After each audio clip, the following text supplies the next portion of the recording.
ఎక్కడో విసిరేసినట్టుగా ఊర్లుండి, అక్కడక్కడ పల్లెలుండి, ఎక్కడో అటవీ ఉత్పత్తుల్ని అరకొరగా తెచ్చుకొని అమ్ముకొని కడుపు నింపుకుంటున్నటువంటి గిరిజన సోదరి సోదరీమణులకు కొన్ని దశాబ్దాలుగా అలాగే జీవనం గడుపుతున్న సమయంలో గిరిజనుల సోదరుల బ్రతుకు ఎంత దుర్బలంగా ఉందా అని ఆలోచించి విశ్వవిఖ్యాత నట సార్వభౌములు నందమూరి తారక రామారావు గారు మొట్టమొదటిసారిగా గిరిజనుల అభ్యున్నతి కోసం, గిరిజనుల పురోగతి కోసం, గిరిజనులందరినీ అభివృద్ధి చెయ్యాలని ఆ రోజు సంకల్పించి ఐటీడీఏను మొట్టమొదటిసారిగా తెలిపారు.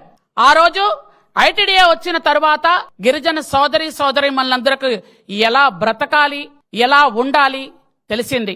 గిరిజన గ్రామాలలో స్కూల్స్ ఉండాలని, ఆశ్రమ పాఠశాలలు మనందరికీ చదువుకునే విధంగా ఆ రోజు ఏర్పాటు చేశారు. ఆ రోజు వరకు సజ్జలు, జొన్నలు, రాగులు ఇట్లాంటి చిరు